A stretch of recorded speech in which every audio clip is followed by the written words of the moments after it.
And what's going on, everybody? Welcome back to another episode of the Designated Players, an MLS podcast, and specifically MLS History Retold. This week, we are chatting about some big goals and some big games. First, while we've already talked about the very first goalkeeper goal in MLS history, there were more than just one.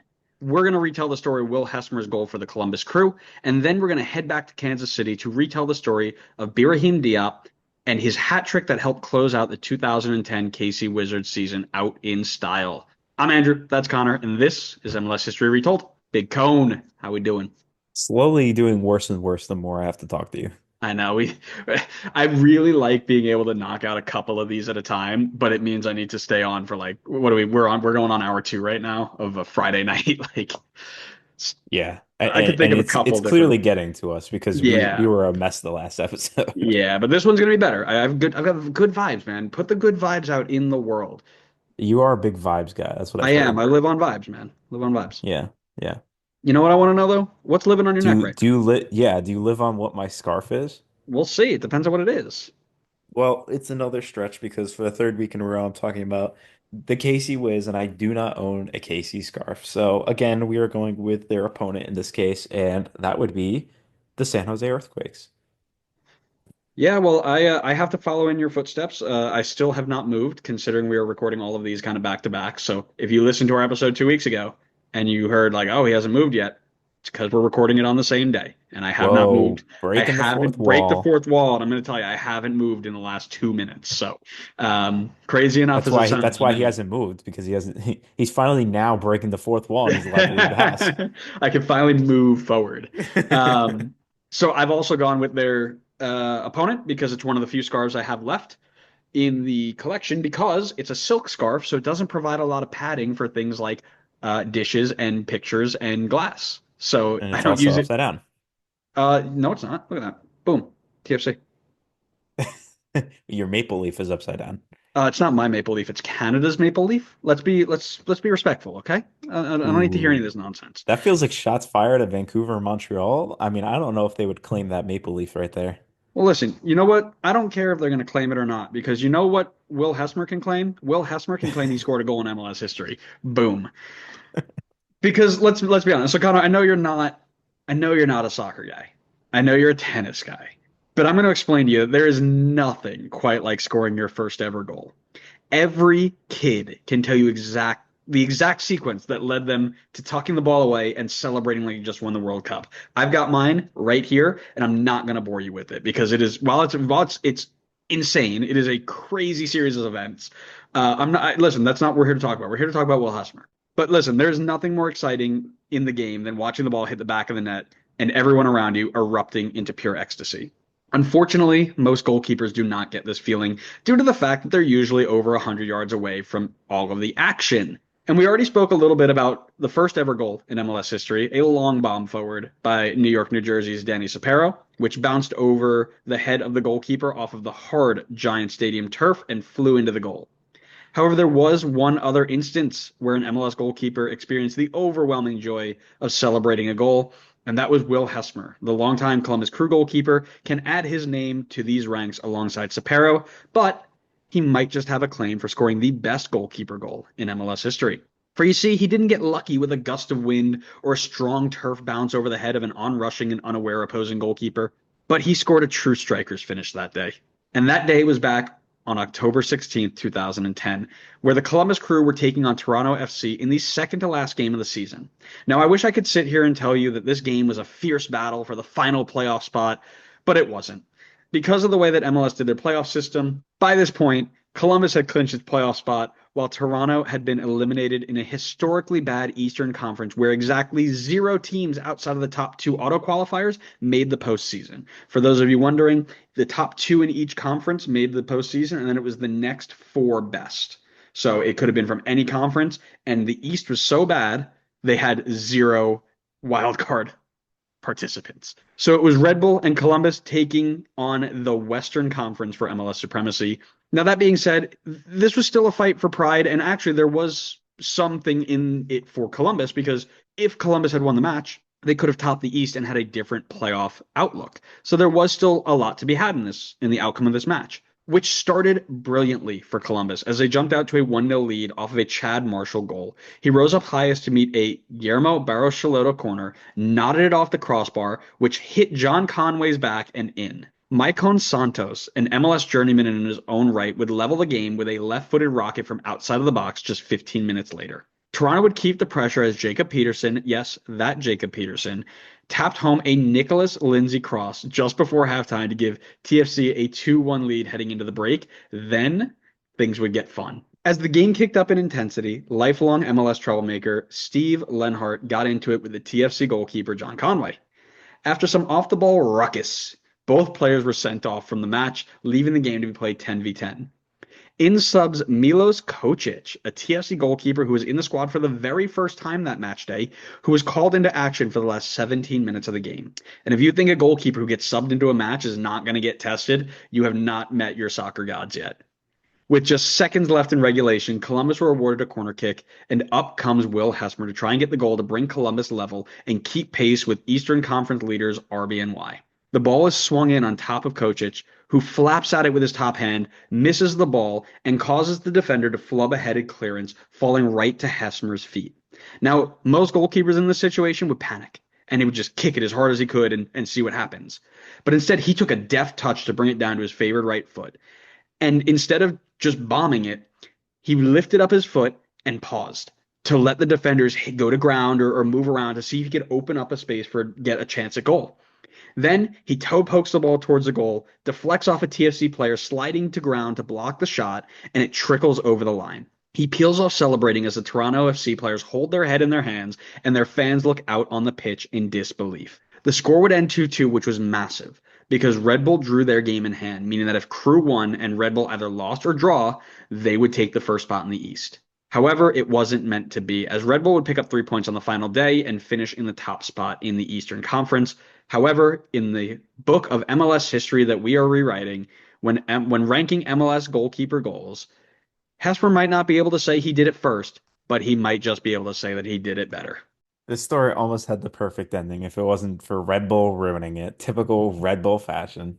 You rotten kids and your stupid dog. Yeah, what's the point? You're not gonna go win the cup. You guys can't do that anyway. Just wait, 2025 is our year, baby.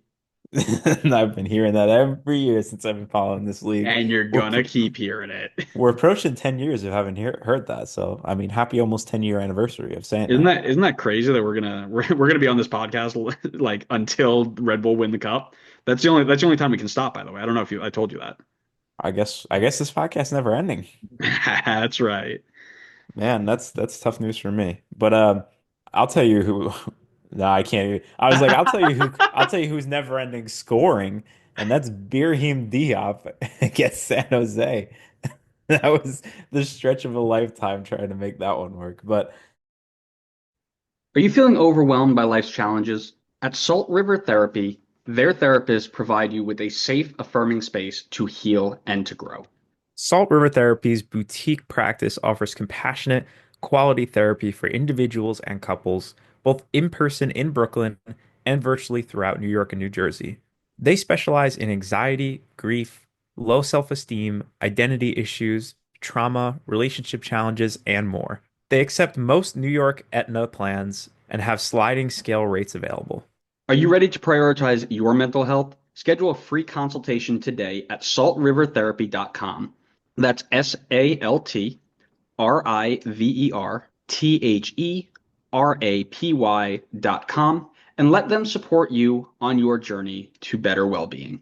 Here we are talking about the KC Wiz again. And honestly, it's a testament to how much the Wiz fans really love this team.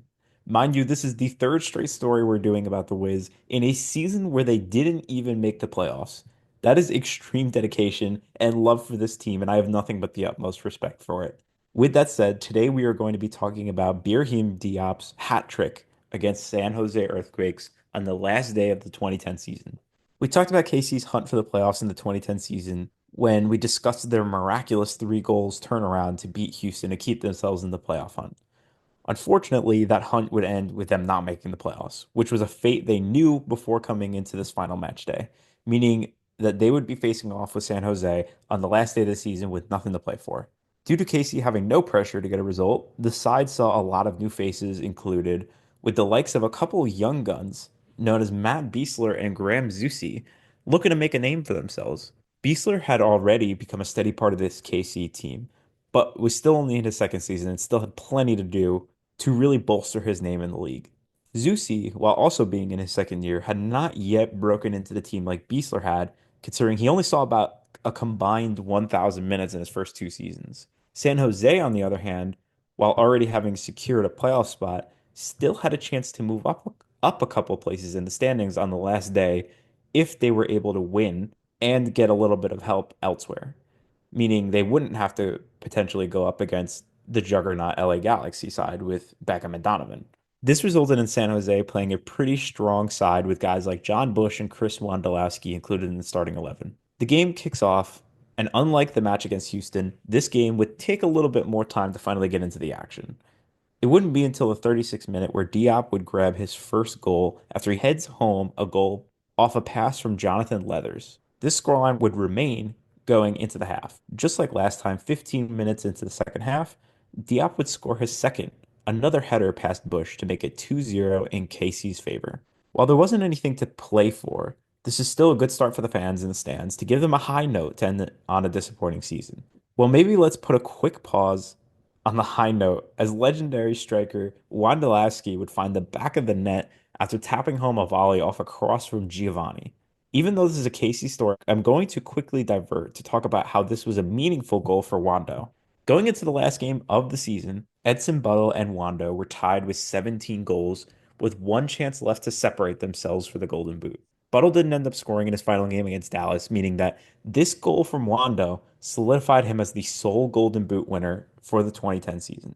Okay, now back to KC. While this goal temporarily breathed some life back into San Jose, it wouldn't be long-lived, as in the 76th minute, Diop would complete his hat trick after finishing off a pass from Craig Rocastle to put the Wiz back up by 2. Now that we've completed the hat trick, let's talk a little bit about who Birahim Diop is. There's not much known about his time before coming to the US, but he did start his career in Senegal with, ironically enough, US Rail and ASC Jean d'Arc.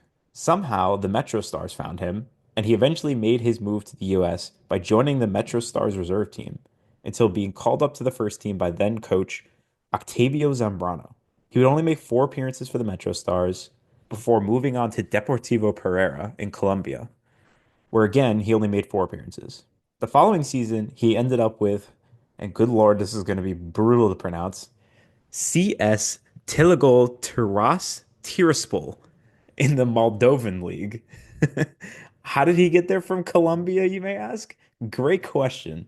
That's because the previously mentioned coach Zambrano with the Metro Stars, the one who gave him the call up to the first team, was now the coach of this Moldovan side. Here he played 20 times, scoring 3 goals in the league.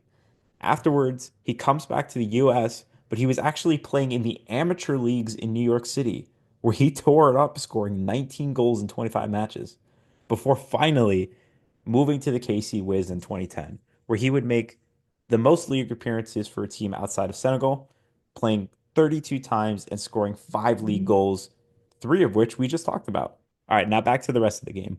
While KC already had locked up the game and Diop already had his hat trick, the Wiz fans were treated to one last goal on the season, as Eduardo, who came on in the 83rd minute for San Jose, would score an own goal to make the game finish 4-1. As mentioned before, while this game didn't have meaning in terms of KC making the playoffs, it was a memorable moment getting to see one of their own score a hat trick in front of the fans to give them something to end the season on a good note.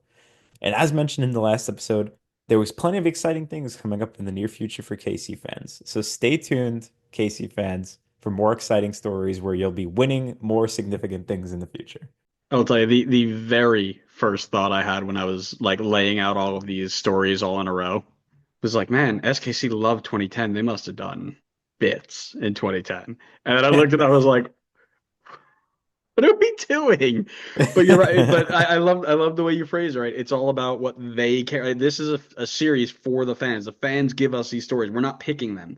So if that stands out to you, that's what we're going to talk about. And it's just so cool to see everybody buy into it. And again, that kind of talks to you about the culture, right? you're always going to have your big ones, right? The MLS Cups, the US Open Cups, the Champions Leagues, the Supporter Shield runs, all that sort of stuff. But these are the moments that separate the casual from the fan, right? And what we're trying to share to get more people to be actual fans. I love it. Yeah. I mean, it shows you how much they really care about this team. I mean, it, and it's true dedication to the team, considering like you're staying loyal and having all these memories of these times where you're not winning trophies, where that's kind of like broadcasted as the main goal of being a fan of these teams. It's like, oh, I want to see my team win trophies. But it's like, here are a bunch of memorable moments in a season where they were not winning any trophies or not even close to winning any trophies, but they have fond memories of being fans of this team.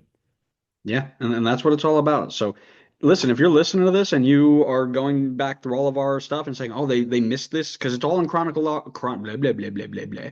It's all in chronological order, and you think there's something we need to talk about, go back and tell us, man. Let us know, and we will come back and we will share that. So, thanks so much for listening. We hope you enjoyed it. Make sure you're following us so you know when the next episode comes out, both of the MLS history, because we've got Eddie Gavin going back in goal for Columbus, as well as a 2010 semifinals versus San Jose for Colorado, and also for MLS News, because MLS News continues to stay crazy.